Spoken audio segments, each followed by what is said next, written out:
Great Googa ladies and gentlemen. Yeah, I mean, if you know me, a muted mic is not completely outside of my wheelhouse.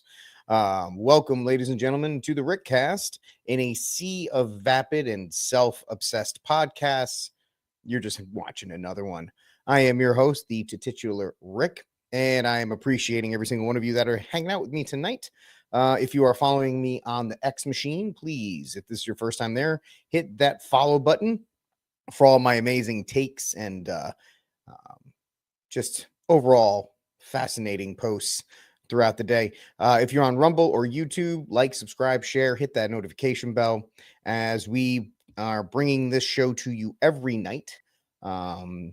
Tomorrow night's going to be a little bit of a tough one. It's not going to be tough. It's just going to be a little later because I had the interview with Michael Hitchburn of the Lepanto Institute. And that interview is in regards to my book that is out. That is The Armed Catholic, The Catholic Case for Guns and Self-Defense, which you can get at Amazon.com. It makes a fantastic gift.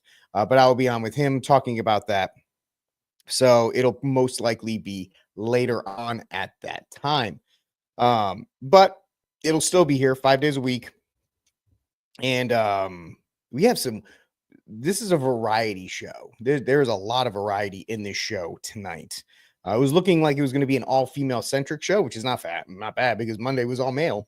But then a couple of things broke that ensured that it would be a little bit more diverse as far as topics.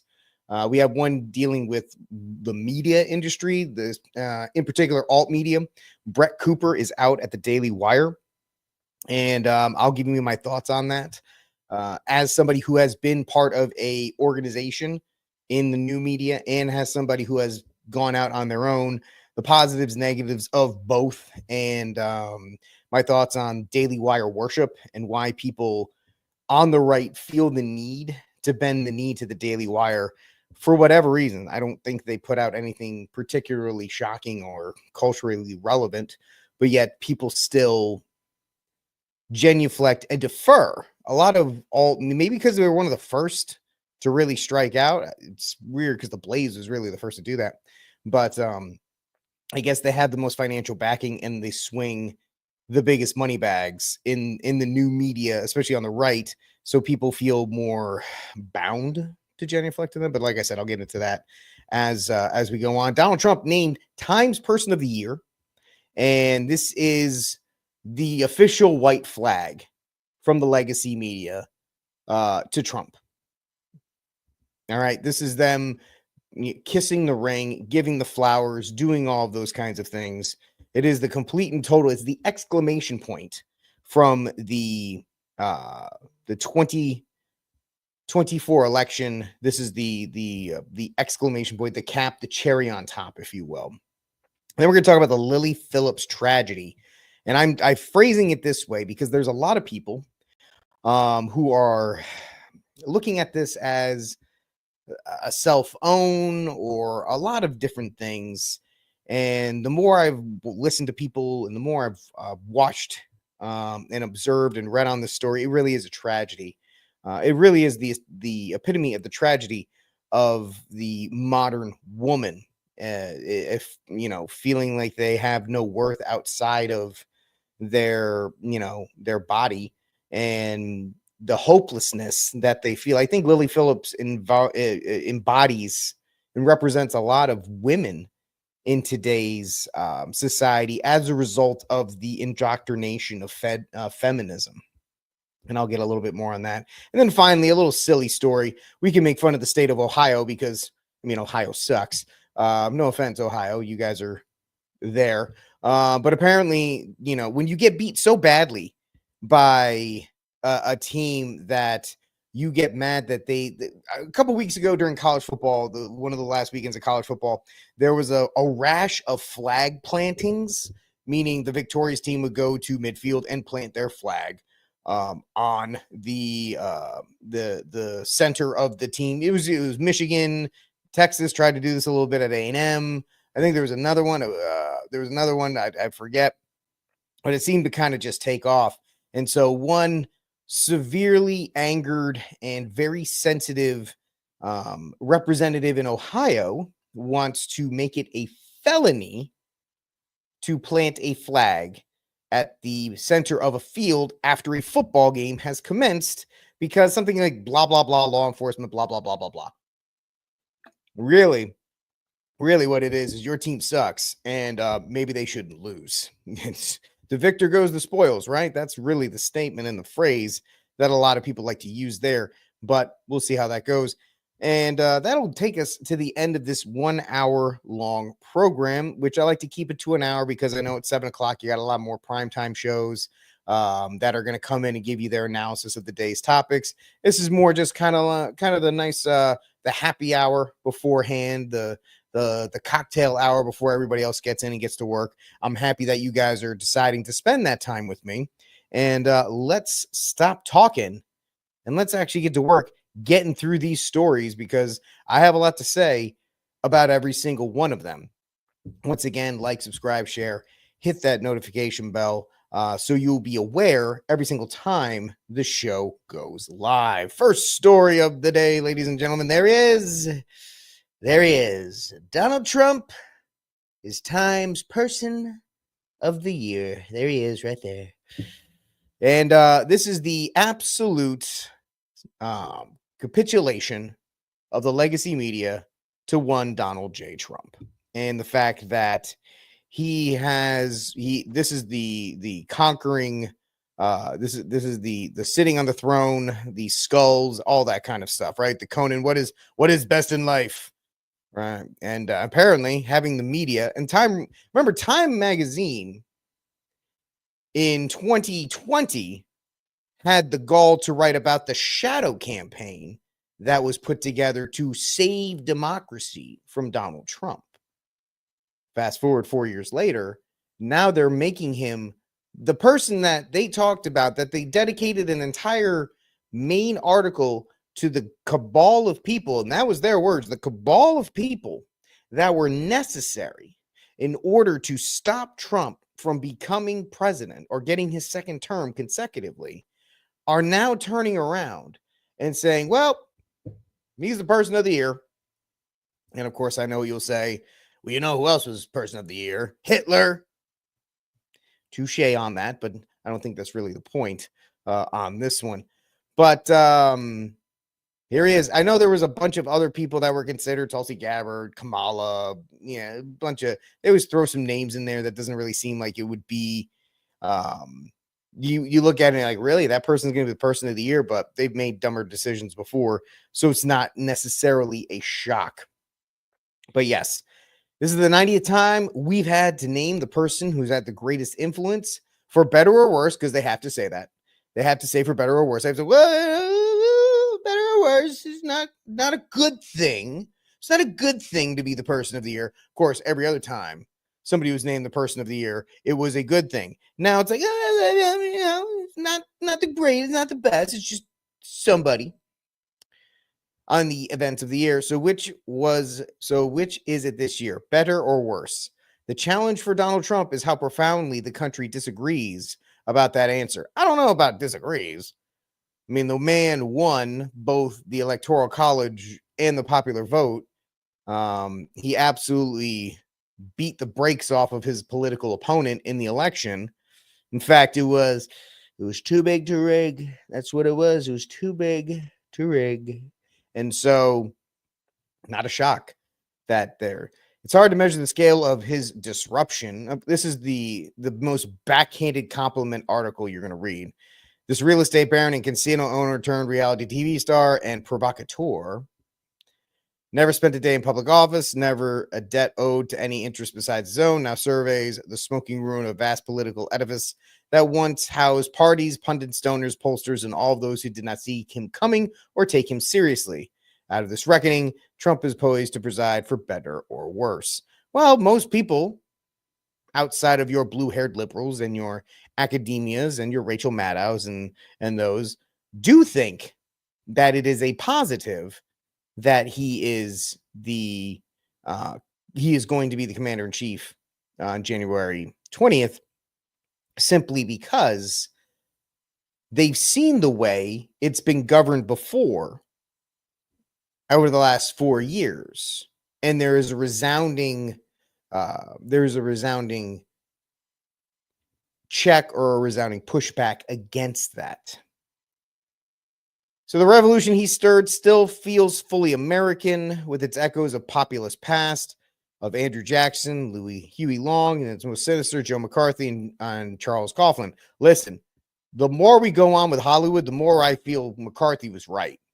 McCarthy gets slandered because he went after the one industry that knows how to propagandize. But if Joe McCarthy would be very, very, very disappointed in us today. But they continue to go on. We scarcely grasp what our generation has wrought by putting a supercomputer into all of our hands at the time. All this reading, blah, blah, blah. They're just going to try and cope as hard as they can. But there it is. But by almost 2-1, voters cared most about what he could deliver, which is change. He beat Kamala Harris by 68 points. This is next test. The year 2016 was the year of his rise, 2017 of his rule. And now, I guess you could say 2025 and beyond are going to be the years of his return. Some would say the return of the king. I wouldn't go that far. But it is very interesting in that regard that Trump is being given this as they are kicking and screaming all the way there. They are not doing this kindly because they don't want to. They don't want to have to give him this. All of this stuff was hopefully, because if Kamala was somehow able to get this election pushed through by that same cabal that pushed through that pushed through Joe Biden in 2020, once again, their words, not mine, that she would have had easily been the person of the year, and that all of these glowing things that would have been written about her. So now the legacy media is at this weird crossroads of, listen, we spent 4 years talking about Trump being an insurrectionist. We spent 4 years talking about Trump coming back would be the end of the country. We spent 4 years trying to warn people of his impending return and how that would just be the end for, the special interest groups, the minorities, and all these other kinds of things. And as soon as he was elected, you found out, and it's really to the people who are paying attention, the people that are paying attention here, that it was all a lie, right? Joe Scarborough and his wife Mika went down to Mar-a-Lago to kiss the ring because they're fighting for their lives as far as ratings are going. Jill Biden was enchanted by his presence at Notre Dame the other day, so much that he was able to gag on her and put out a fragrance, which I'm sure you've seen. It's pretty funny in that regard. But now you have Time Magazine saying, well, for better or for worse, Trump was the choice. And I think the idea of them trying to reconcile that they were so off base, and that they've been off base for a while. And you could say that the platform such as X existing has been a way. Hey, my friend G Money, good to have you here, bud. Thanks for joining. Thanks for stopping by. Love to have you here. That X being a disruptor, right? A disruptor allowing a free and open discourse really just set the legacy media up for ultimate failure, because they were pushing one narrative. And I was telling people, if you did not pay 100% to the echo chamber, if you were outside the echo chamber, and if you were just listening to people on the street, and if you were just talking to people, you had a very strong feeling that if the deep state didn't do their things, that Trump would win this thing in a landslide, because it was there. You could feel it. You could talk about it. You could sense it. But the legacy media being so off base to the fact that they had to call the election on that night. We all said, well, how long is this thing going to get dragged out, right? How long are they going to push this thing out? How, days? Are we going to go into Saturday? Are we going to go into next Tuesday? I mean, yes, they're still technically counting votes in California, but that's California, and that doesn't really shock any of us, does it? In any of that regard. But it was such a dramatic, resounding turnout that they had to call it. They had to wave the white flag. And they're trying to bounce back. Now, of course, it doesn't matter, because their ratings are in the toilet. They're on the defensive. Now they're trying to gin up the fear. You would think they would love it because they had the best ratings in the world when Trump was in office from 2016 to 2020. Now they're trying to gin up the fear angle of the deportations of illegal criminal aliens, saying, "Oh, well, who knows what's going to happen? What's going to be here? What's going to be there? What's this going to be?" Well, it is what it is in that regard. But I think this is it's actually quite hysterical that just like the election, there was really no choice. It was going to be Trump. This had to be the pick for time, because who else would they have picked? This is a guy that was left for politically dead, tossed out, embarrassed, run out of town, impeached multiple times, had the worst case, the most spectacular use of lawfare against him, to a point that we have never seen. We have never seen this type of lawfare against one person. And yet he said, "I'm going to run again." And everybody said, "Well, no, they're going to put you in jail. I'm going to run again. They're going to try and kill you. I'm going to keep running. They're going to try and steal this from you. We got to make sure that we put the votes out there, so it's too big to rig." They've done all of these things, and yet he won. So it makes perfect sense that he would be Time Magazine's Person of the Year. In fact, as everybody's saying, there really wasn't any other choice. All right, folks, that is our first story here on the Rickcast. Thank you for hanging out with me tonight. Like, subscribe, share, hit that notification bell to be a part of this show Monday through Friday at 6 p.m. Central Time is the target date. Tomorrow is going to be a little different because I'm going to be interviewing with Michael Hitchburn of the Lepanto Institute at 5:30 Eastern Time or 6:30 Eastern Time. So I'll probably be a half hour, 45 minutes late. Just that's why you need to be notified. So that way you can get in when the show starts. And we talk about awesome topics. I try to talk about, the most, right now, it's really the most impactful stories of the day. Like this one. I think this is a big one, especially for people in our space. And that is this story here. We're going to go from the spectator world. Brett Cooper departs the Daily Wire following days of speculation. Now, this is a big one for people who are watching on X, for people who are watching on Rumble, for people who are watching on YouTube, because this is obviously not a televised show. This is a show on social media, much like Brett Cooper and the Daily Wire are as well. Now, if you're looking for Daily Wire worship, you might as well click off. This is the wrong show. In fact, I'm going to go the other way real quick. I need to call out the fact that there are a lot of people, both who are observers or watchers and who are pundits, that give a lot of they deflect, or I'm sorry, they genuflect. I'll use the word because that's the only one I can come up with right now. Default to the Daily Wire. And it's interesting because it's not like they were the first alternative media, conservative alternative media source. That was the Blaze. And that was the Blaze, and there was something else that Mark Levin had. Mark Levin had the Blaze, and like Glenn Beck had another. There were two separate networks, then they formed, and so it's not like the Daily Wire was the first or even the second. Well, how'd you do? Did you pass G Money? Because if you passed, then it's okay. If you didn't pass, then shame on you. You should have watched. But the idea is people just, for some reason, the Daily Wire has just got a hold of the conservative space in alternative media. Despite the fact that a majority of conservatives have some kind of Christian worldview, and the people who run the Daily Wire don't. Sorry, Ben Shapiro openly hates Christians. And if he doesn't hate you, he hates our Lord and Savior, Jesus Christ. Find the Joe Rogan clip. It's out there. Ben Shapiro has never walked this back. And people want to continue to to cope for him, to explain for him. Oh, it's this, it's that, it's this, it's that.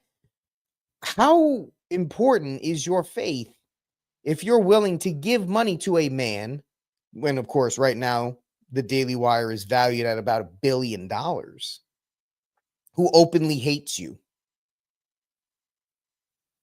It's an interesting question because there are alternatives. And this was one of the problems I had that the network I worked for had. That network was putting out quality content and still does to this day, yet could not get Catholics and Christians to subscribe to it because it wasn't the Daily Wire. For some reason, the Daily Wire has gotten this hold on the public, despite the fact that it has a culture of censorship, despite the fact it has a culture of being essentially regurgitated neocon talking points with a fresh coat of paint on it. Yet people slop it up. I don't get it. You know, you've had multiple people leave. You've had the situation with Steve Crowder, who exposed the working conditions for being on the Daily Wire. And so let me get to this first. So Brett Cooper made an announcement yesterday.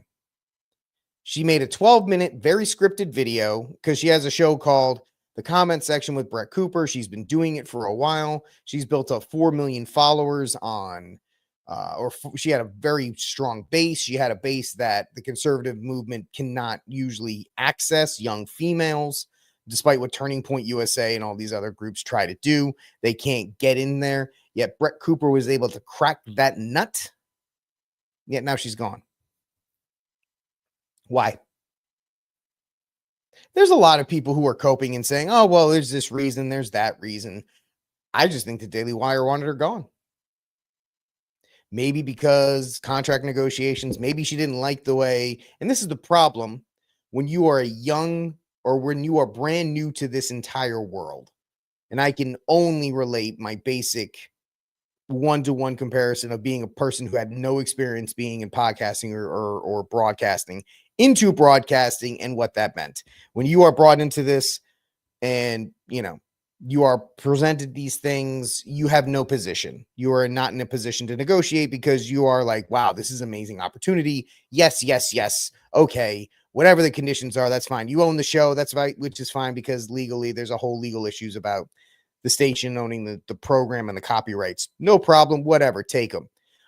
This is what we're going to pay you. No problem. Great. Here, you can have it. I just want to take this opportunity. And so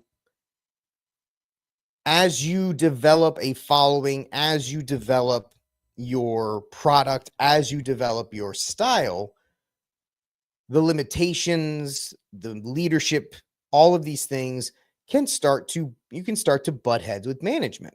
And this is not just a left wing, a right wing thing.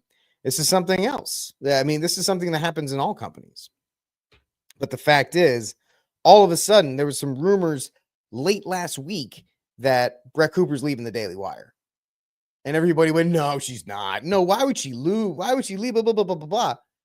They don't care, man. They think that their brand is stronger than the individual talent. It's very much a Fox News or a cable news attitude. We'll just dump somebody else into the spot. And if that works, you know, it's fine. They'll bring that up. And her producer is now taking over for her. And she is the one who's actually taking the show. Okay, whatever. Happens all the time, man. I got dumped. And then they had me replaced before the break. I got dumped over Christmas break. And they had me replaced by the time that 2-week period came back. Do I fault them for it? No. You know, when it's your station and your network, you have to do what's best for it. And does that mean getting rid of people, firing people, hiring people, whatever? That's just if you want to get in this game, if you want to be in this broadcast area, you have to understand that's going to be the part of it.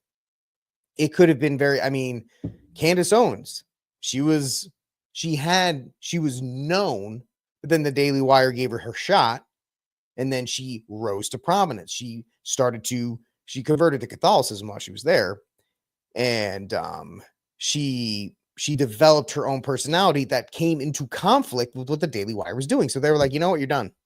Goodbye. She's been fine. And this is the thing that, I'm not, this is no way, shape, or form calling out WDW Pro, because their stuff is amazing and I love their show and I watch their show when I'm doing stuff here. But DWD Pro says you need to have the backing of a large infrastructure organization like the Daily Wire. I don't think so. I don't think you need to nowadays. And so, and I guess you could, I'm once again, I am not putting myself in the same category as Brett Cooper or Candace Owens, right? I am not.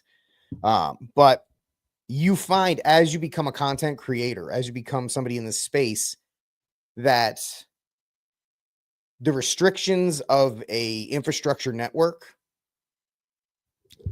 are not, they're not great, because you want to go in different directions, and the station or the network, they have their guardrails they want to stay on, which once again, that's their complete and utter prerogative, and it's their right as that station.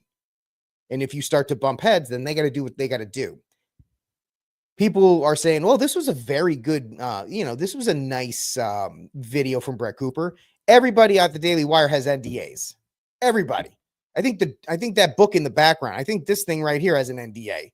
This has an NDA. That has an NDA. The microphone has an NDA. If anything, the Daily Wire is going to make sure they have every single thing NDA'd up the wazoo to make sure nothing goes out. So Brett Cooper has that. So she says, I'm leaving. Please subscribe. She's got like 75,000 people on her channel already. So when people like WDW Pro, and this is not a shot at them because I respect them, they built a hell of a brand, and they are one of the people that I go to first for entertainment news. But when they say you need that infrastructure, I don't think you need it anymore. I don't think you need it anymore. You have Rumble, you have X, which this program, which is literally 6 episodes old, is getting more traction than anything I got when I was doing the Daily Magdom for a while. And that's because of the power of X and alternative media. And I believe that a lot of people will say, look at Crowder. Crowder said no to the Daily Wire's offer because he could do better on his own, which he's doing.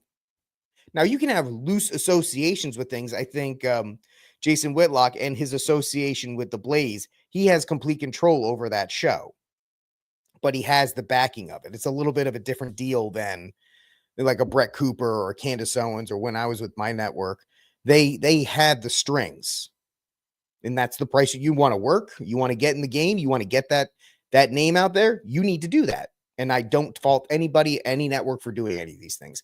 I'm just saying the Daily Wire. I mean, when I look at the Daily Wire and I look at the network I worked at, I was lucky. I was lucky I got into such a good place working for, in my opinion, outside of Rush, probably the best of the best of the best. He's Bret Hart. He's the best there is, the best there was, and the best there ever will be. And I got to sit on that for 4 years. So I was absolutely blessed to have that opportunity. Unlike, I don't know what the working relationship with people are at the Daily Wire. I know that there is an emphasis on Walsh and Knowles and Shapiro. Now, Walsh, I don't care. I don't care about Walsh. He does nothing for me. I know people love him. He does nothing for me. It doesn't matter. I think Knowles is a gentleman and a scholar from what I've seen. And I think Shapiro's, he's a Fox News neocon dressed in hipster clothing. So that's what I see about him. But there's an emphasis, and Jordan Peterson. So I think they're going in a specific direction. And I don't think, and I know everybody's saying, well, she had such a demographic. Candace Owens also provided that as well. And they had Candace Owens brought a demographic that the Daily Wire is not accessing at this point. And they had no problem booting her to the curb. They have no problem booting Brett Cooper to the curb. Because I think that for them, it doesn't matter. Maybe the numbers didn't dictate that. Hey, listen, women don't listen to a lot of these podcasts. They don't listen to a lot of political podcasts. They don't, a lot of conservative women don't listen to podcasts.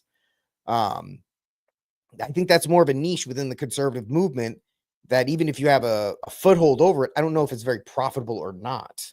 Now, I think Brett Cooper has a bright future on her own channel doing a bunch of different things. right? Doing a bunch of different things. I don't think she's going to have a problem with it. I think she's going to be just fine. And so I think in 5 years, she's going to be very happy that she's no longer a part of the Daily Wire. Because even though they're saying the Daily Wire is worth $1 billion, it doesn't feel like it's on stable ground. A lot of people are leaving. There's a lot of questions around it. What's going on with the Daily Wire? What's happening here, there, and everywhere? And so we'll see how that is going to work out. But I don't know. Let me know what you think about Brett Cooper. Do you think that she was forced out? Do you think she left on her own accord over money? Do you think that the Daily Wire even cares about that niche of female conservatives? Because most female conservatives, if they're really into it, they're going to listen to Matt Walsh or Michael Knowles or, maybe even Rick Cast or whatever the case may be. They have their people to listen to. And maybe they're not interested in listening to a female perspective on it for one reason or another. It doesn't really matter. But it's going to be interesting going forward. And yeah, if you don't care about the Daily Wire, as my buddy Brian says, don't know who she is. She was a big deal on the Daily Wire.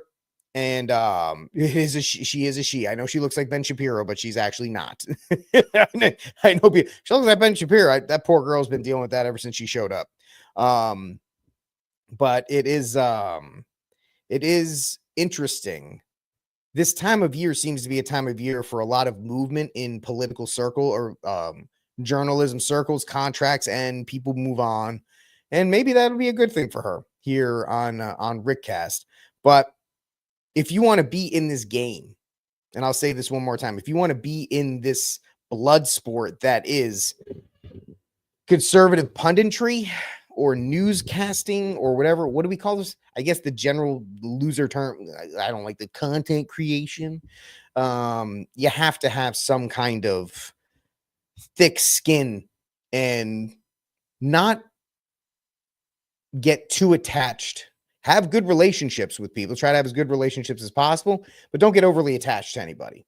Because in the end, we're all fighting for the same audience. We're all fighting for the same viewers, right? We're all fighting to sell books. We're all fighting to sell merchandise and so forth. So, and I have no problem with people reverting and acting in their own self-interest. It's a natural thing to do. So that's interesting in that regard. Because they came out last week, the rumors on her leaving, and it was silent. Nobody, Daily Wire didn't say nothing. Nobody said anything. She left yesterday. She put out a video. The only person to respond, you have to give him credit. Sorry, my Tin Man microphone setup is not very happy. Oil can. But Matt Walsh, to his credit, was the only one, because I think he had a very good relationship with her, to say something like, "Hey, man, she's gonna be great. Good luck," which is cool. That's fine. But it is interesting to see people move, because nobody stays at the same network forever unless you own the network or you signed a big money deal, which is very interesting because now people are looking at Walsh and people are looking at Knowles. What's going to happen with those two? And I don't think that the idea of, well, it's better to be a part of a network than go on your own. Going on your own is scary. Believe me, this is like the third show I've launched. This is the third show I've launched. But in the end, if you can hit on it, and the jury's still out on Rickcast, and you guys are helping this be possible, and I thank every one of you for watching. It's definitely in your own self. It's in your own interest to be your own entity at this point. All right, ladies and gentlemen. Probably the saddest story of the day. Indeed, one of the saddest stories of the year is this one. Now, before we talk about this story, if you have children with you or teenagers with you, I'm going to advise you to do one of two things. Shut off the program or tell them to exit the room for the next 10 minutes. Because this is not a fun story, and this is not an uplifting story. So, if you leave for the next 10 minutes, I get it. Or, make sure your kids aren't listening or whatever the case may be. This is probably the saddest story, and it is an encapsulation of modern women with feminism, the downfall of men as providers and protectors, and it's everybody. It is society as a whole. This is probably the biggest indictment, this story. They're going to call her a star, but I don't really think she is. OnlyFans escort, let's call her that. OnlyFans escort who hooked up with, and I'm going to have to really just like dance around this thing for the next 10 minutes, who related with 100 guys in 24 hours. I feel guilty. Now, this poor girl is named Lily Phillips, and she is from the UK, and she set a record in October that she wanted to hook up with 100 men in 24 hours. Like I said, a lot of people are going after her. Oh, look at her. She's such a this. She's such a that. She's, oh, blah, blah. What about the 100 dudes that signed up for this? Where's the chivalry with them? Yeah, she offered, but you didn't have to say yes. But this idea of, and I feel bad for this poor girl. She's a young girl too. Who has been lied to with feminism, who has been lied to the point where in an age of, no objectification and so forth, the only value this woman feels that she has is what she can physically present to the outside world.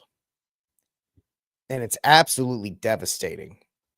So when the news broke that OnlyFans escort was going to take on the challenge of hooking up with 100 men in just 24 hours, many saw this as a clear behavior, as a clear danger to her. Physically, mentally, this has to be an absolute red flag to anybody. And the fact that her parents, now, of course, her parents didn't know about this till after, but the fact that her parents allowed her to do OnlyFans is not really a great head start. Lily Phillips announced the challenge without regard to the consequences.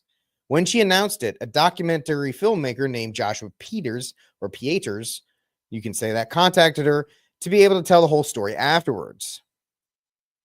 So a final document that came to light on December 7th on YouTube, an interview full of emotion in which the 23-year-old, this poor girl, and this ain't the first time she's hooked up with multiple men as an OnlyFans quote unquote star, has shown concern about her physical and mental well-being. 100 men in 24 hours at a London Airbnb. By the way, if you're the guy who owns that Airbnb, I don't know if you just fumigate the place, burn it, blow it up. I don't know, man. In the video, the reporter can be seen entering the room where the encounters took place, which was full of tissues, wrappers, and a rose on top of the bed. Now, I actually did see this video. What could not be perceived in the video was the actual smell, as the room, quote unquote, stank. And if you watch the actual video, the cameraman walks into and actually gags from the smell that this took place. And this poor girl was subject to it. Now, some of you can rip me apart saying, she's a consenting adult and blah, blah, blah, blah. Clearly, this woman has some kind of mental block, some kind of affliction that has her in this place where this is what she feels she can only do. In her speech, she recounted the script she had been repeating more than 100 times that day when each man entered the room. Not going to read any of that. Afterwards and before Josh began asking questions, the woman began to cry. And there's actually a couple videos from this. Now, there's nothing bad in this, so you can listen for yourself. By the 30th, when we're getting on a bit, I've got a routine of how we're going to do this. And it just, sometimes you'd disassociate and be like. Folks, Somebody said this, I think it was on Pop Culture Crisis or something of that nature. What she put herself through used to be punishments for women. This was an ultimate death scenario. And it is today. It is the ultimate nightmare for women. And this person voluntarily did it. They voluntarily put themselves through it. And you listen to this. I disassociated it. It's absolutely tragic. You know, like, it's not like normal things at all. In my head right now, I can think of like 5, 6 guys, 10 guys that I remember, and that's it. But it's just, I don't know, it's just weird, isn't it? Like, if I didn't have the videos, I wouldn't have known I've done 100, you know? But yeah. I think that was kind of the hard part, is like conversing with them, and like when they'd kind of be like, oh, like, we've only had 2 minutes or 3 minutes and you said 5 on the message. Did someone say that to you? Yeah. And obviously it just makes me feel so bad. Can you believe that? And this is where the men are absolutely at fault for this. Okay. Yes, she put this out there. She subjected herself to it. But the ultimate act of selfishness for these guys. Oh, I thought I was going to have longer. What the hell are you doing there in the first place? And the age range went from 18 to, wait for it, 80. You heard that right. 18 to 80.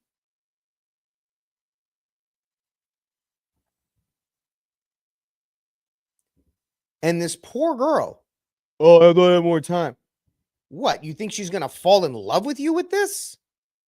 Think she's going to be like, stop the cameras. This is the man of my dreams. Let's go.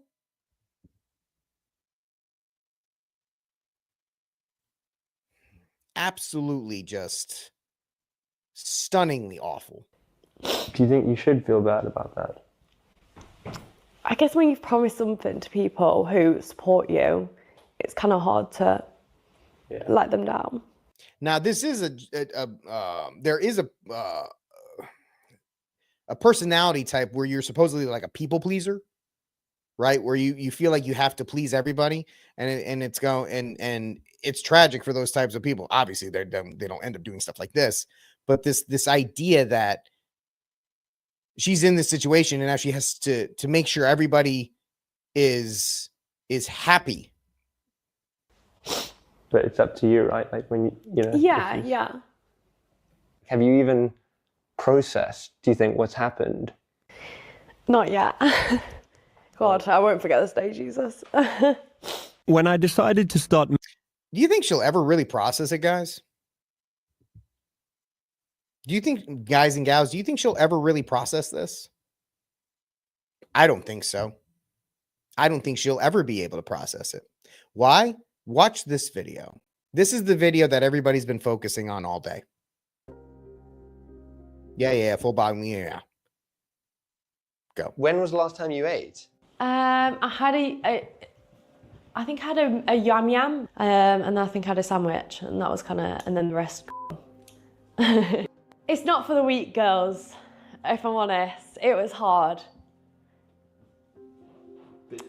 I don't know if I'd recommend it. Why? Oh, really? You don't think you'd recommend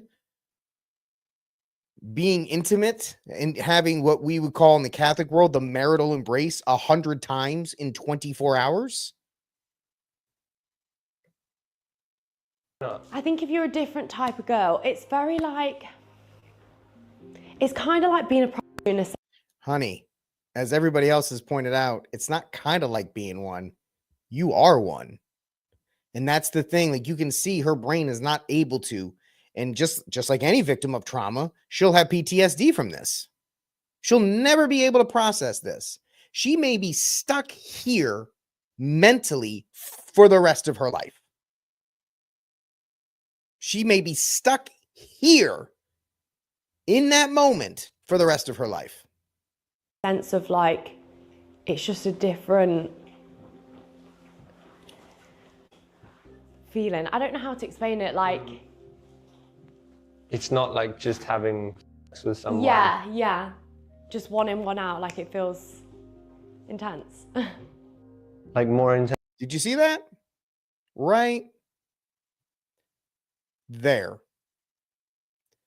That is the first, probably that's most likely the first time her brain is actually starting to acknowledge what just happened to her physically. And then you can see her face visibly drop. Intense. Like more there. Right there. The eyes just go dead. And I don't see why you couldn't. intense than you thought it might. Definitely.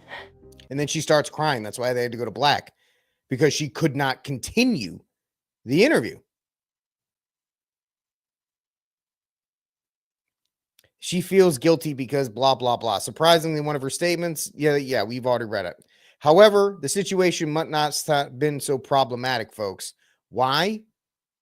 Because now she wants to embrace 1,000 men in one day.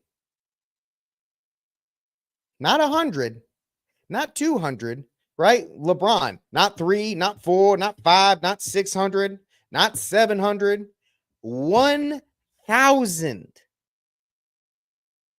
In a proper society, in a properly ordered, Christ-centered society, this woman would be instituted. And I don't mean that in a bad, malicious way. Not even America. This lady's English. She's English. This is a Western society, my friend. This isn't even an American thing. The Brits have this one. This all took place in London, jolly old England. Which is funny because on the other side of the street, it was like Sharia law was being practiced. In a Christ-centered society, this woman would be institutionalized for her own health. She would be involuntarily put in a psychiatric facility. And I mean that with all the charity I can muster, because she is a danger to herself. She could possibly die from something like that. This thing that she's trying to do. This act of trying to hook up with 1,000 men in a day. And it has to spring from some form of abuse somewhere, mental most likely, or this woman does not feel like she has anything to offer in life except that. Now, is that a byproduct of feminism? Possibly. Is it a byproduct of growing up where, she was obviously probably attractive when she was a teenager and growing up, and she was getting those features, and men paid attention to her only for that. Nobody valued her personality or who she was. They only valued her for her physical appearance. And so she was trained essentially to only promote that. And the documentary continues where she talked about, I thought intimacy was a special thing and I wanted to save myself for marriage, but then I did and I realized it wasn't special. So she went from, I want to save myself for marriage to, hey, I'm going to have it 1,000 times in one day. And it was encouraged.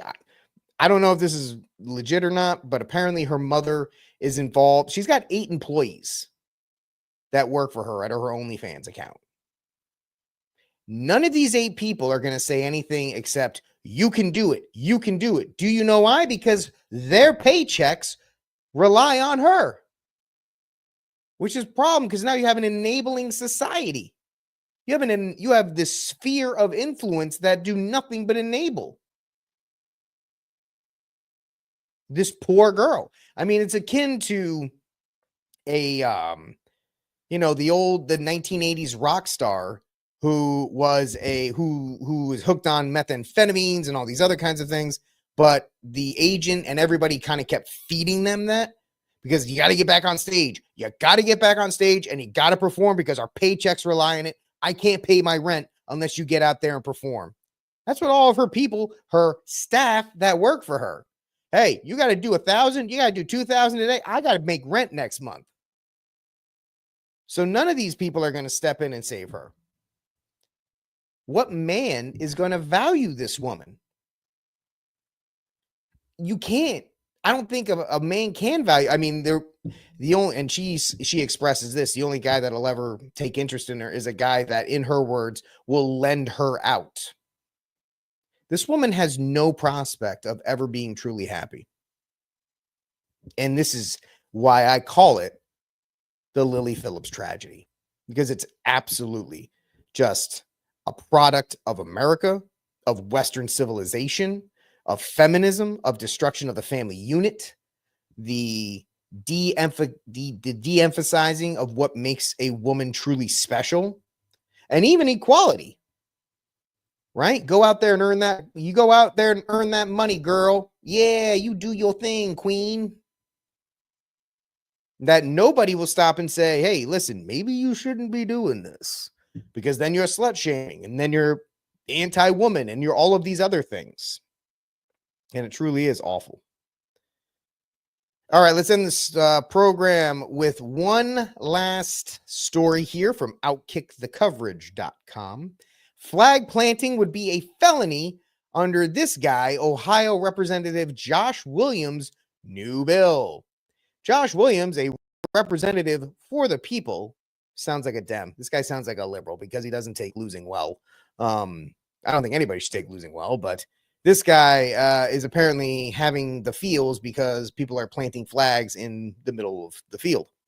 So behavior that incite violent brawls and puts our law enforcement officers in danger has no place on the football field. Wah, wah, wah. That's what I say. This is just nonsense. So let's get to the article here. Let's see. From Outkick the Coverage. Planting a flag at the 50-yard line of the Ohio State Stadium would come with an immediate consequence under an Ohio politician's plan to eradicate flag planting in Ohio. State Representative Josh Williams. Oh, he's a Republican.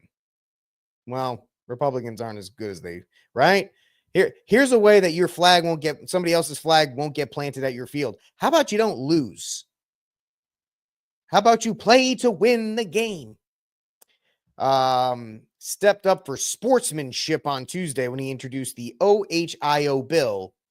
The OHIO bill would prohibit planting a flagpole and flag in the center of the Ohio State football field on the day of a college football game. So could you plant it on the Friday night before? Could you plant it on the Sunday after? Like, where's the line? No person shall plant a flagpole with a flag attached to it in the center of the football field at Ohio Stadium of the Ohio State University on the day of a blah, blah, blah, blah. Whoever violates this section is guilty of a felony of the 5th degree. A violation of this section is a strict liability offense. Section 2901.20 of the revised code does not apply. You know what? And some people are saying this is great. No, I think this is, first of all, I'm not a big fan of any kind of extra government. I'm not a flat. No more. I don't want any extra government regulations. None of them. No, thank you. Don't do that. You know, the easiest thing to say is don't lose. And if you lose, you know, make sure, talk to your team beforehand about doing it. And if a team plants the flag, hey man, to the victor goes the spoils. Don't lose. But this idea that we need to combat this lack of sportsmanship, man, people have been planting flags for years. It's just that last Saturday there was a string of them. I know there was this one. There was another one at another. I think it was in Florida. There was one. I think Florida or Florida State did it. Then there was a tech. Here's the thing.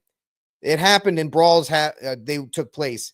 But let's look at what happened at Texas A&M. My Aggies, of course, you know, my wife is an Aggie, so I'm an Aggie by marriage. My fighting Texas Ags decided to do what they always do and not show up when the big game happened and lost to Texas in the first match in a long time. So unfortunately, TU got the victory there. But they started to go to the middle of the Longhorns went to the middle of the field and they started, you know, wiping their feet on the, you know, just being disrespectful to the logo. Sarkanian, Sark, the coach of ran to the middle of the field and told him to get off. And you know what? Whatever you think about the TU program, you have to give that coach 100% of respect, because when he spoke, his players listened and they got off the field. That's how you handle it. The reason why the Ohio State issue happened is because Ryan Day stood there and watched his players act a fool. He didn't stop them. And the coach of Michigan didn't stop it. So that's the problem. And once again, another law on top of that isn't going to make a huge difference. A law on top of that isn't going to stop anything. It's just going to put a felony on a kid's record for what? Unsportsmanlike conduct. It's a nanny society. And it once again, you know, if Ohio State's such a great program, maybe you shouldn't lose at home, especially when you're the number 2 or 3 team in the country and Michigan couldn't throw the ball. I'm pretty sure I could have been quarterback at Michigan and gotten better passing yards. Probably not, because I'm 2 feet tall and I wouldn't see over the line.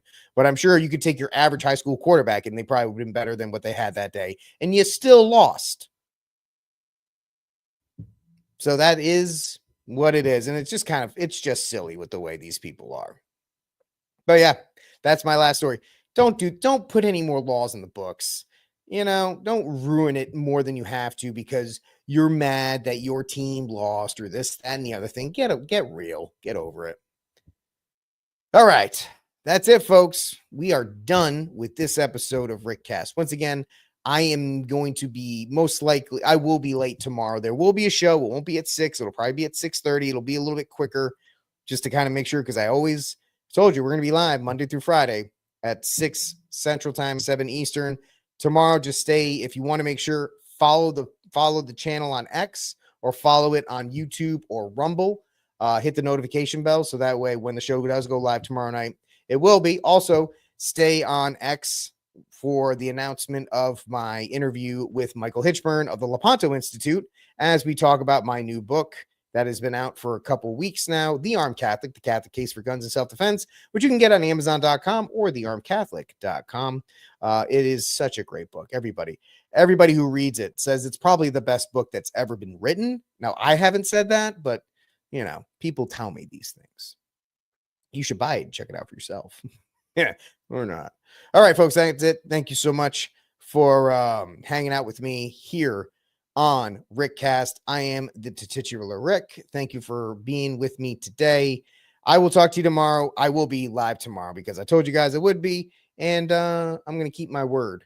I'll see you then. And as always, free Dexter Taylor.